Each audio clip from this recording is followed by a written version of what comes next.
As Black Betty just said, my trail name is Segue, which is how I prefer to be referred to in certain company.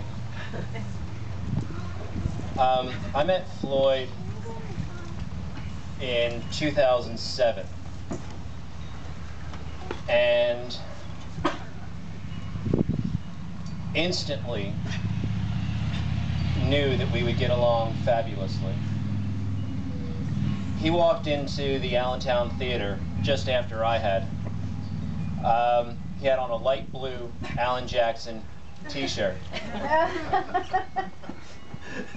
And I could swear had a hint of a southern drawl and friendship about him.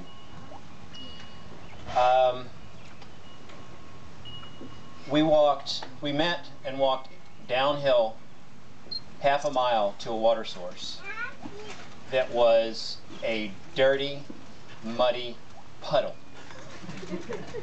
In '07, the trail was very dry. Many times we had to walk off the trail just to find a little trickle of a stream, to find a water source, to cook our meals at night or breakfast in the morning. And within that first half mile of walking downhill with Floyd, as he, I found out later, does, got to know my entire life story and my history and what brought me to that point in time, in space and time, to be walking beside him. And I have the honor of walking many, many miles with him in that same position. Floyd does not know a stranger, ever. As far as I can tell, he claims to hike very slowly and blames it on his large red expedition size pack, which is, in all honesty, the only pack that really could fit on Floyd's back. He doesn't know a stranger. He stops and talks to everyone, and he will not leave until he knows their entire history, where they're from, why they're where they are, in both life and on the trail. And he regales their stories for years to come. He incorporates their tales, their lives into his own. He weaves this tapestry that he shares. In ancient history, before there was written history, he would be the person in the tribe that would tell the story of the entire history of the people. And it would be his task that every new moment he retold the entire story and added that next moment into that tale. And when you ask him a simple question like, how did he meet groceries?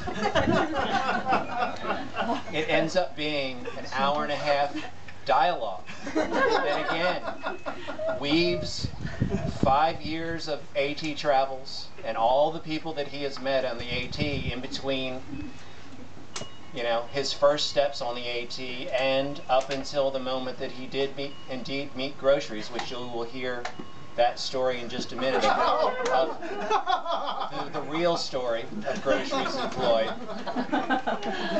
But the story literally takes him an hour-and-a-half to tell, because he has to start at the beginning, and the end is only the middle because he brings it back to the end or the beginning every time. And it all makes sense once you sit there for an hour-and-a-half and listen to the story about what brought him to the trail, why he's at the trail, who he met while he was on the trail, and how that brought him to being back on the trail the year that he met groceries.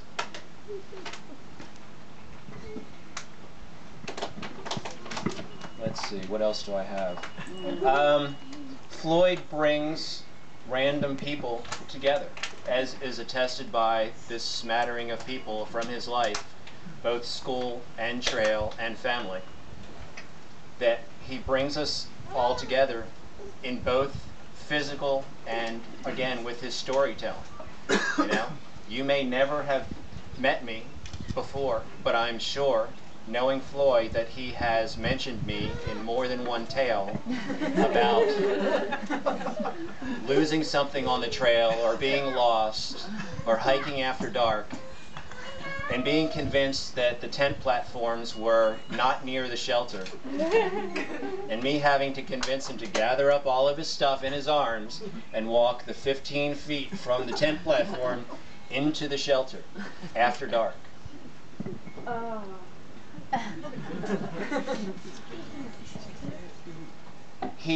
When he tells a story, again, it is not a direct A to B story that you will be regaled with. It is a rambling, at times it seems rambling, story that incorporates so many points of his life and the way that his brain works.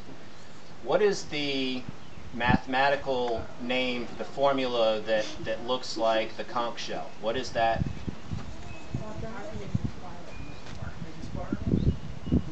Could be. Could be. Yeah. The one, it's 1, 3, 5. Oh, Fibonacci. Yes, the Fibonacci code. That's sort of how I think of Floyd living his entire life, is that it does seem to incorporate many things and get larger and larger every time he tells the story. He definitely brings all of these factions of his life, people and his love, his passion for math, his passion for life in general, his passion for the trail. He brings all of those things together in love and friendship forever, melding them like a big tapestry.